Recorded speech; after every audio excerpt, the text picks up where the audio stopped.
গোপালগঞ্জের পক্ষ থেকে পলাতকদের সঙ্গে মিশে থাকা গুপ্তরা মুদ্রার এপিঠ ওপিঠ, ভোট নিয়ে ষড়যন্ত্র ও বিভ্রান্তি রুখে দেওয়ার আহ্বান তারেক রহমানের। দেশ গড়তে ভোট চাইলেন ধানের শীষে।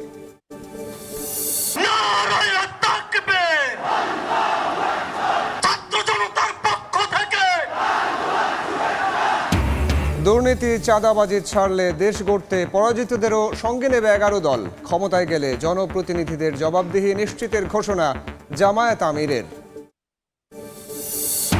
ছুটির দিনে সারা দেশে জমজমাট নির্বাচনী প্রচারণা, মানুষের মন জয়ে প্রতিশ্রুতির ফুলঝুরি প্রার্থীদের। পরিকল্পনার বাস্তবায়ন চান ভোটার।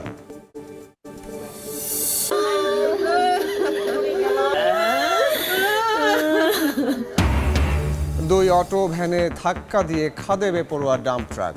নওগাঁর মহাদেবপুরে প্রাণ গেল ক্ষুদ্র নৃগোষ্ঠীর 5 কৃষকের, আহত 1 ট্রাক চালক পলাতক। এবং নিউমোরিং টার্মিনাল বিদেশিদের কাছে ইজারার সিদ্ধান্তের প্রতিবাদে ধর্মঘটে শ্রমিকরা। বহির্নোঙরেও পণ্য খালাস বন্ধের হুঁশিয়ারি, বিশৃঙ্খলা হলে ব্যবস্থার ঘোষণা কর্তৃপক্ষের।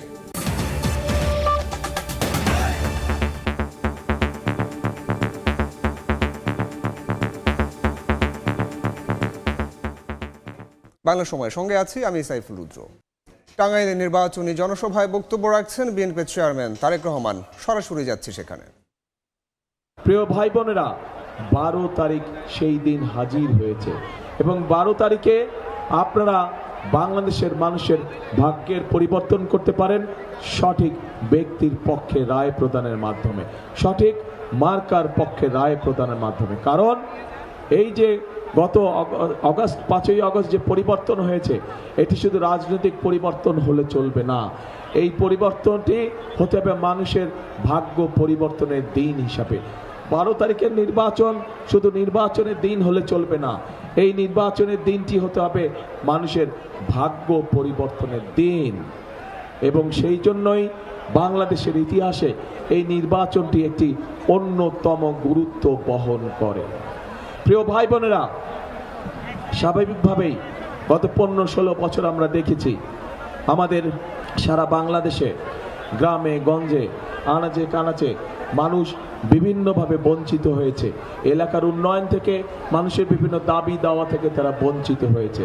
আমরা দেখেছি ঢাকা শহর সহ কিছু বড় বড় শহরে কিছু মেগা প্রজেক্ট হয়েছে, কিন্তু একই সাথে আমরা দেখেছি মেগা প্রজেক্টের নামে মেগা দুর্নীতিও হয়েছে। সেই সময় আমরা যেমন খুন দেখেছি, গুম দেখেছি, মিথ্যে মামলা দেখেছি, গায়েবী মামলা দেখেছি, ঠিক একইভাবে আমরা প্রচণ্ড রকম দুর্নীতিও দেখেছি, মেগা মেগা দুর্নীতি দেখেছি আমরা সেই সময়। প্রিয় ভাই বোনেরা, এই অবস্থার পরিবর্তনের সময় চলে এসেছে। এই অবস্থার পরিবর্তন করতে হবে, কিন্তু এই অবস্থার পরিবর্তন যদি করতে হয় ঠিক 5 তারিখে দল মত নির্বিশেষে বাংলাদেশের জনগণ যেমন রাজপথে নেমে এসেছিল, ঠিক একইভাবে আগামী 12 তারিখের নির্বাচনে আপনারা যারা ভোটার, আপনাদের সকলকে ভোট কেন্দ্রে নেমে আসতে হবে। কারণ আমরা যদি 5 তারিখে সেই পরিবর্তনকে যদি আমরা চালু না রাখি, অর্থাৎ 12 তারিখে ভোট দিয়ে যদি আমরা গণতন্ত্রকে শক্তিশালী ভিত্তির উপরে প্রতিষ্ঠিত করতে না পারি, তাহলে আমরা যেই গণতন্ত্রের ভিত্তি রচনা করতে যাচ্ছি, যেই গণতন্ত্র সুশাসন নিশ্চিত করবে, যেই গণতন্ত্র মানুষের অধিকার বাস্তবায়ন করবে, যে গণতন্ত্র মানুষের ভাগ্যের পরিবর্তন করবে, সেই গণতন্ত্র আবার বাধাগ্রস্ত হবে। সেই গণতন্ত্র যদি বাধাগ্রস্ত না হয়, 12 তারিখের নির্বাচনের মাধ্যমে যাতে গণতন্ত্র প্রতিষ্ঠিত করা যায়, জনগণের নিকট জবাবদিহিমূলক সরকার প্রতিষ্ঠিত করা যায়, তার জন্য জনগণকেই সামনে এগিয়ে আসতে হবে। কারণ এই বাংলাদেশ কিভাবে চলবে, কিভাবে চলবে না, বাংলাদেশে কি হবে হবে না, তার সিদ্ধান্ত নেবার মালিক এই দেশের জনগণ। কারণ এই দেশের মালিকই হচ্ছে এই দেশের জনগণ। প্রিয় ভাই বোনেরা, আমরা রাজনৈতিক দল হিসাবে আমাদের প্রার্থীরা আপনাদের সামনে তাদের স্ব এলাকার বিভিন্ন দাবি উপস্থাপন করেছে যে 12 তারিখে আপনারা ধানের শীষকে নির্বাচিত করলে ইনশাল্লাহ 13 তারিখে ধানের শীষ তথা বিএনপির সরকার গঠিত হলে আপনাদের এলাকার যে দাবিগুলো আছে পর্যায়ক্রমিকভাবে সেই উন্নয়নমূলক কাজগুলো আমরা শুরু করব। প্রিয় ভাই বোনেরা, এই টাঙ্গাইল অঞ্চল একটি অত্যন্ত ঐতিহ্যবাহী অঞ্চল। এই টাঙ্গাইলের শাড়ি আছে, বিভিন্ন রং ডিজাইনের শাড়ি আছে। এই শাড়িকে আমরা যদি চেষ্টা করি, পরিকল্পিতভাবে আমরা উদ্যোগ গ্রহণ করি, তাহলে বাংলাদেশের গার্মেন্টসের জামা কাপড় যেরকম বিদেশে পাওয়া যায়, এই শাড়িকেও আমরা একইভাবে বিদেশে রপ্তানি করতে পারবো। প্রিয় ভাই বোনেরা, এই টাঙ্গাইল থেকে টুপি পৃথিবীর বিভিন্ন দেশে যায়। যে নামাজ পড়ি, যে আমরা নামাজ পড়ার সময় যে টুপি, এই টুপি এই টাঙ্গাইলে তৈরি হয় এবং এই টুপি পৃথিবীর বিভিন্ন দেশে যায়। আমরা যদি উদ্যোগ গ্রহণ করি, এই টুপিতে যারা কাজ করে আরো বহু সংখ্যক মানুষ এখানে কর্মসংস্থানের ব্যবস্থা করতে পারবো। অর্থাৎ টাঙ্গাইলকে আমরা পরিকল্পিতভাবে, একটু আগে টুকু যেই কথা বলল, টাঙ্গাইলকে পরিকল্পিতভাবে আমরা পর্যায়ক্রমিকভাবে শিল্পের শহরে পরিণত করতে পারবো। পাশেই রয়েছে আমাদের যমুনা নদী। কাজে আমরা সেই যমুনা নদী যদি বাঁধ নির্মাণ করতে পারি এবং সেখানকার মাধ্যমে যদি আমরা এই মাল আনা নেওয়া করতে পারি একইভাবে, তাহলে স্বাভাবিকভাবে কম খরচে এখানে যারা মিল কারখানা স্থাপন করবে তারা তাদের জিনিসপত্র সেই নদীপথে আনা নেওয়া করতে সক্ষম হবে। প্রিয় ভাই বোনেরা, আমি বরাবরই বলে থাকি যে বাংলাদেশের প্রত্যেকটি অঞ্চলের নিজস্ব একটি বৈশিষ্ট্য রয়েছে। এই বৈশিষ্ট্যগুলোকে যদি আমরা সামনে নিয়ে আসতে পারি, এই বৈশিষ্ট্যগুলো শত শত বছর ধরে টিকে আছে। কাজে এই বৈশিষ্ট্যগুলোকে যদি সঠিক পরিকল্পনার মধ্যে আমরা তুলে ধরতে পারি, তাহলে এই বৈশিষ্ট্যগুলোর উপরে ভিত্তি করে আমরা প্রত্যেকটি এলাকার পরিবর্তন ঘটাতে সক্ষম হব এবং এই এলাকার পরিবর্তন, এই পরিবর্তনগুলি ঘটাতে সক্ষম হলেই মানুষের, ওই এলাকার মানুষের ভাগ্যের পরিবর্তন ঘটানো সম্ভব হবে। প্রিয় ভাই বোনেরা, এই এলাকার আনারস, প্রচুর আনারস হয় এই এলাকায়, আপনাদের এলাকায়।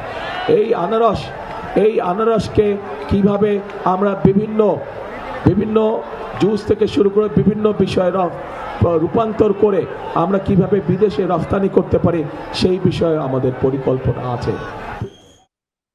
বিএনপি চেয়ারম্যান তারেক রহমানের বক্তব্যের বাকি অংশ দেখতে ভিজিট করুন সময় টিভির ফেসবুক পেজে। পলাতকদের সঙ্গে মিশে থাকা গুপ্তরা মুদ্রার এপিঠ ওপিঠ, ভোট নিয়ে ষড়যন্ত্র ও বিভ্রান্তি রুখে দেওয়ার আহ্বান জানিয়েছেন বিএনপি চেয়ারম্যান তারেক রহমান। সিরাজগঞ্জে নির্বাচনী জনসভায় তিনি বলেন, বিএনপি ক্ষমতায় গেলে এই জেলা হবে তাঁত শিল্পনগরী, দেশের তাঁতপণ্য রফতানি হবে বিদেশে। সঠিক পরিকল্পনা ও অভিজ্ঞতা দিয়ে দেশ গড়তে ধানের শীষকে জয়ী করার আহ্বান জানান তারেক রহমান। সিরাজগঞ্জের পক্ষ থেকে লাল গোলাপ শুভেচ্ছা। অপেক্ষা, প্রিয় মানুষকে দেখতে যত আয়োজন, লাখো মানুষের গগন বিদারী স্লোগানে প্রকম্পিত সিরাজগঞ্জ। অপেক্ষার অবসান হতেই উচ্ছ্বাসে মেতে ওঠেন বিএনপি নেতাকর্মী, সমর্থক ও সাধারণ মানুষ।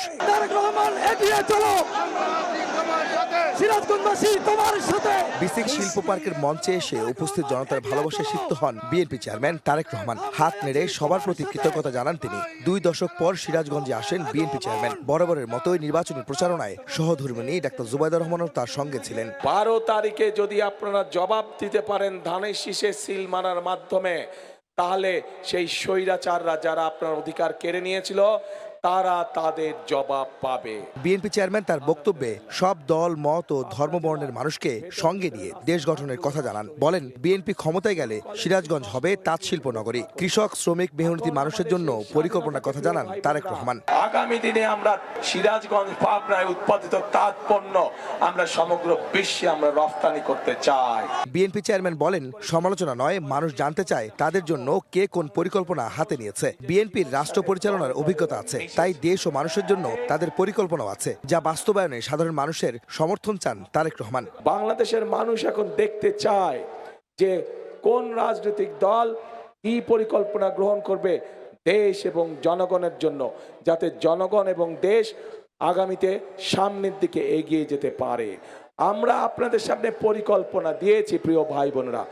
বিএনপি আপনাদের সামনে পরিকল্পনা দিয়েছে এবং এই মুহূর্তে বিএনপি একমাত্র রাজনৈতিক দল যেই দলের অভিজ্ঞতা আছে কিভাবে দেশকে সুন্দরভাবে সামনের দিকে পরিচালিত করতে হয়। একটি গোষ্ঠী জনগণকে বিভ্রান্ত করছে জানিয়ে বিএনপি চেয়ারম্যান সবাইকে তাদের বিষয়ে সতর্ক থাকার আহ্বান জানান। বলেন, গুপ্ত থেকে তারা পতিত স্বৈরাচার সরকারের সঙ্গে এক হয়ে কাজ করেছে। তারা পতিতদের এপিঠ আর ওপিঠ বলেও মন্তব্য করেন তারেক রহমান। আমাদেরকে সতর্ক থাকতে হবে যে জুলাই আগস্টে গত 16 বছর ধরে আমাদের যে সকল ভাই বোনেরা নিজের জীবন উৎসর্গ করে দিয়েছে এই দেশের মানুষের অধিকার প্রতিষ্ঠিত করার জন্য, সেই অধিকারকে আবার যেন ষড়যন্ত্র করে কেউ স্তব্ধ করে দিতে না পারে, ছিনিয়ে নিয়ে নিতে না পারে। যারা এসে বিভ্রান্তিমূলক কথা ছড়াবে তাদের একটাই নাম, তারা হচ্ছে গুপ্ত। কারণ তাদেরকে গত 16 বছর আমরা দেখি নাই। তারা এদের সাথে মিশে ছিল, যারা 5 তারিখে পালিয়ে গিয়েছে তাদের সাথে তলে তলে এরা মিশে ছিল। সবসময় দেখবেন এরা সব একই সাথে ছিল, এপিঠ আর ওপি। গণতন্ত্র ও মানুষের অধিকার রক্ষায় 12 ফেব্রুয়ারি জনগণ ধানের শীষের পক্ষে ভোট দেবে বলে প্রত্যাশা করেন বিএনপি চেয়ারম্যান। 12 তারিখ পর্যন্ত দেখবেন। সিরাজগঞ্জের এই জনসমাবেশ থেকে শেষ হলো তারেক রহমানের উত্তরের জনপদে নির্বাচনী প্রচারণা। নানা প্রতিশ্রুতির পাশাপাশি তিনি আবারও ধানের শীষের পক্ষে ভোট চাইলেন। বললেন, বিজয়ী হলে প্রথম দিন থেকে মানুষের জন্য কাজ করবেন, দেশ গড়ার জন্য কাজ করবেন তিনি। আহমেদ সালেহীন, সময় সংবাদ, সিরাজগঞ্জ। দুর্নীতি চাঁদাবাজি ছাড়লে দেশ গড়তে পরাজিতদেরও সঙ্গে নেবে 11 দল। কুমিল্লার নির্বাচনী জনসভায় একথা বলেছেন জামায়াত আমির ডাক্তার শফিকুর রহমান। ক্ষমতায় গেলে জনপ্রতিনিধিদের জবাবদিহি নিশ্চিতের ঘোষণা দিয়েছেন তিনি। এদিকে অভ্যুত্থানের চেতনা সমুন্নত রাখার প্রত্যয় জানান ঐক্যের নেতারা।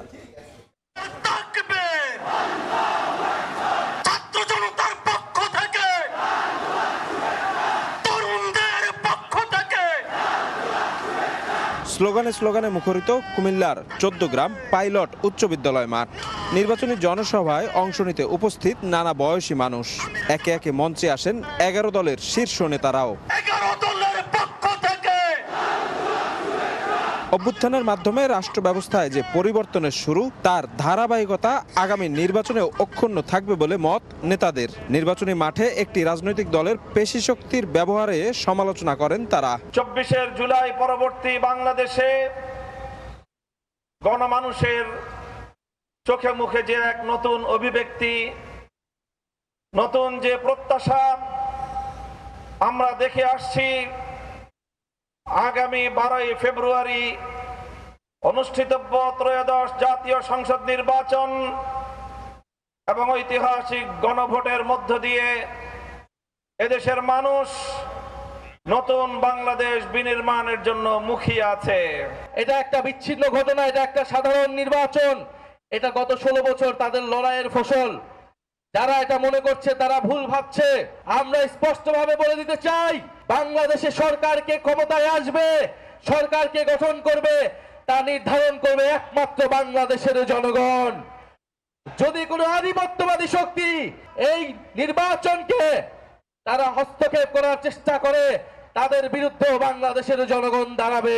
প্রধান অতিথি হিসেবে উপস্থিত হন জামায়াত আমির। বক্তব্যে অঙ্গীকার করেন সবার জন্য নিরাপদ বাংলাদেশ বিনির্মাণের। নির্বাচনে জয়ী হলে দেশ গঠনে পরাজিতদের সঙ্গী করার প্রত্যাশার কথা জানান ডাক্তার শফিকুর রহমান। আমরা যদি বিজয়ী হই, আমরা তাদেরকেও বলবো, আসেন আপনারা অবদান রাখেন। শর্ত মাত্র 3টা মানলেই হবে। নাম্বার 1, স্বীকার করতে হবে নিজে কেউ অপরাধ করবেন না, নিজে কেউ দুর্নীতি করবেন না, ব্যাংক ডাকাতি, শেয়ার মার্কেট লুট করবেন না, জনগণের পকেটে হাত দিবেন না এবং কোনো দুর্নীতিবাজকে নিজের বগলের তলে আশ্রয় দেবেন না। শিশু থেকে বৃদ্ধ, ধর্ম বর্ণের কোনো বাস বিচার করা হবে না। এদেশের নাগরিক, এমনকি এদেশে বসবাসকারী যে এদেশের নাগরিকও নয়, তারও ন্যায় বিচার পাওয়ার অধিকার আছে। সেই ন্যায় বিচারটা আমরা নিশ্চিত করব। কোনো রাজনৈতিক নেতা কিংবা দল বিচারের উপর হস্তক্ষেপ করতে পারবেন না। এরপর কুমিল্লার নিমসারে এক পথসভায় শফিকুর রহমান বলেন, ক্ষমতায় গেলে জামায়াতের সকল জনপ্রতিনিধি থাকবেন জবাবদিহিতার আওতায়। ইনসাফের ভিত্তিতে আপনাদের সকল অধিকার এবং পাওনা আপনাদের হাতে তুলে দেব ইনশাআল্লাহ। আমরা উন্মুক্ত ময়দানে আজকে ঘোষণা দিয়ে যাচ্ছি, তার প্রত্যেকটি কাজের দিকে আপনারা তীক্ষ্ণ নজর রাখবেন। যদি জনস্বার্থের বিরুদ্ধে তার দ্বারা কিছু হয়, সাথে সাথে ধরে ফেলবেন, ছাড় দিবেন না। এই ধরে ফেলাটাই হবে তাকে সহযোগিতা করা। এরপর কুমিল্লার দাউদকান্দিতে এক পথসভার মাধ্যমে শেষ করেন চট্টগ্রাম বিভাগীয় সফরের দ্বিতীয় দিন। কুমিল্লার বিভিন্ন জায়গায় জনসভাকালে গণভোটে হ্যাঁ এর পক্ষে প্রচারণা চালান জামায়াত আমির। ভুক্তভোগী মজলুম জনগণ ইনশাআল্লাহ আগামী 12 তারিখ সঠিক সিদ্ধান্ত নেবে। চট্টগ্রাম সফরের দ্বিতীয় দিনে কুমিল্লার বিভিন্ন এলাকায় জনসভা এবং পথসভা করেছেন জামায়াত আমির ডাক্তার শফিকুর রহমান। এসব কার্যক্রমে তিনি এই এলাকার মানুষদের জন্য আলাদা পরিকল্পনার কথা জানিয়েছেন, যা বাস্তবায়িত হবে আগামী নির্বাচনে জয়ী হওয়ার পর। শফিক মুন্সি, সময় সংবাদ। যারা অন্যকে গুপ্ত বলছে তাদের চেহারা আয়নায় দেখার আহ্বান জানিয়েছেন জামায়াতের আমির ডাক্তার শফিকুর রহমান। বিকেলে ঢাকার কেরানীগঞ্জে নির্বাচনী জনসভায় তিনি বলেন, বেকার ভাতার নামে যুবকদের অপমান না করে কাজের ব্যবস্থা করা হবে। নিজেই যারা গুপ্ত হয়ে উদাও হয়ে গিয়েছিল বছর যারা মজলুমদেরকে বলে এরা নাকি গুপ্ত আর সুপ্ত। ভাই একটু নিজের দিকে সবাই তাকাই। আমরা ইনশাআল্লাহ বাংলাদেশকে দুর্নীতি মুক্ত করে ছাড়বো, চাঁদাবাজ মুক্ত করে ছাড়বো, মা বোনদের ইজ্জত প্রতিষ্ঠা করে ছাড়বো, শিশু আবাল বৃদ্ধ বনিতার নিরাপদ বাংলাদেশ ইনশাআল্লাহ উপহার দেব। ঘরে ঘরে চাঁদার নামে ডাকাতি করার সুযোগ দেব না। যুব সমাজ, আমরা অপমানজনক বেকার ভাতা হাতে তুলে দেব না। বাংলার সময় আরও থাকছে। দখল দূষণে প্রমত্তা তিতাস এখন মৃতপ্রায়। নাব্য সংকটে শুষ্ক মৌসুমে চলে না নৌযান। ব্রাহ্মণবাড়িয়ার নদীকেন্দ্রিক ব্যবসা বাণিজ্যের চাকা স্থবির। দ্রুত খননের দাবি। নওগাঁর মহাদেবপুরে অটো ভ্যানে ডাম্প ট্রাকের ধাক্কায় 5 জন নিহত হয়েছেন। পুলিশ ও প্রত্যক্ষদর্শীরা জানান, ভোরে পাটকাঠি শিবপুরে সবজি বোঝাই দুটি ভ্যানে ডাম্প ট্রাক ধাক্কা দিলে ঘটনাস্থলেই 2 জন মারা যান। আহত 4 জনকে মহাদেবপুর উপজেলা স্বাস্থ্য কমপ্লেক্সে নেয়ার সময় মারা যান আরও 3 জন। ঘটনার পর পালিয়ে যান ডাম্প ট্রাকের চালক। বাংলা সময় আরও থাকছে। রাঙামাটির পর্যটন কেন্দ্র টানছে পর্যটকদের। পাহাড় হ্রদের মেতালিতে মুগ্ধ ভ্রমণ পিপাসুরা। কাঙ্ক্ষিত ব্যবসা হওয়ায় খুশি সংশ্লিষ্টরা। দুবাই ভিত্তিক প্রতিষ্ঠান ডিপি ওয়ার্ল্ডকে চট্টগ্রাম বন্দরের নেমোরিং কন্টেইনার টার্মিনাল ইজারা দেওয়ার সিদ্ধান্তের প্রতিবাদে 2 দিনের ধর্মঘটে শ্রমিক সংগঠনগুলো। সকাল থেকে বন্দরের গেটগুলো দিয়ে পণ্যবাহী ট্রাক কাভার ভ্যান ডেলিভারিতে করতে দেখা যায়নি। নেই শ্রমিকদের আনাগোনাও। তবে জাহাজে কন্টেইনার ওঠানামার কার্যক্রম চলছে। এদিকে সরকারি সিদ্ধান্তের বিরুদ্ধে আন্দোলন বিশৃঙ্খলায় জড়ালে কর্মচারীদের বিরুদ্ধে কঠোর ব্যবস্থার হুঁশিয়ারি দিয়েছে চট্টগ্রাম বন্দর কর্তৃপক্ষ। বিএনপির চেয়ারম্যান তারেক রহমানের উপর উপহার দেয়া রাজবাড়ির জন্মান্ধ আব্দুল গফুর মল্লিকের বাড়িতে হামলা ও লুটপাট চালিয়েছে দুর্বৃত্তরা। গফুর মল্লিক জানান, সদর উপজেলার খোলাবাড়িয়া গ্রামের বাসিন্দা তার ভাতিজা হানিফ মল্লিকের সঙ্গে টাকা পয়সা নিয়ে দ্বন্দ্ব চলছিল স্থানীয় নান্নু শেখ নামের এক ব্যক্তির। এই দ্বন্দ্বের জেরে গতকাল সন্ধ্যায় নান্নু তার লোকজন নিয়ে হামলা চালায় হানিফ মল্লিকের বাড়িতে। হানিফের বাড়ি ভাঙচুর শেষে হামলা ও ভাঙচুর চালানো হয় গফুর মল্লিকের বাড়িতেও। এ সময় গফুর মল্লিকের ঘরে থাকা তারেক রহমানের উপহারের 50,000 টাকা লুট করে নিয়ে যায় দুর্বৃত্তরা। রাঙামাটির পর্যটন কেন্দ্রগুলোতে চলতি মৌসুমে পর্যটকের সমাগম ভালো হয়েছে। এতে বাণিজ্য খাতে দারুণ সম্ভাবনা দেখছেন ব্যবসায়ীরা। নগর জীবনের ক্লান্তি দূর করতে পাহাড় আর হ্রদের মেতালে উপভোগ করছেন পর্যটকরা। ঐতিহ্যবাহী ঝুলন্ত সেতুতে পারাপার, পলওয়েল পার্ক ও শুভলং ঝর্ণায় চলছে প্রাণবন্ত ঘোরাঘুরি। বাংলা সময়ের শীর্ষ সংবাদগুলো জানাবো আরও একবার। তারেক রহমানের আগমন সিরাজগঞ্জের পক্ষ থেকে। পলাতক ও গুপ্তরা মুদ্রার এপিঠ ওপিঠ। নির্বাচন নিয়ে ষড়যন্ত্র রুখে দেওয়ার আহ্বান তারেক রহমানের। গণতন্ত্র ফেরাতে জুলাইয়ের মতো ভোট কেন্দ্রে আসার আহ্বান।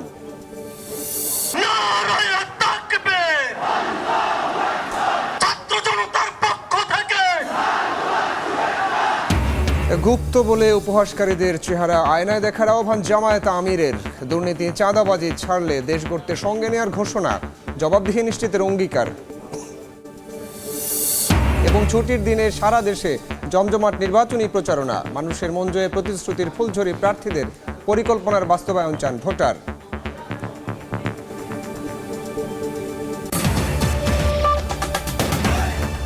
এই ছিল বাংলার সময়ে। এরপর সন্ধ্যার সময় নিয়ে সঙ্গে থাকবেন ওমর ইনান।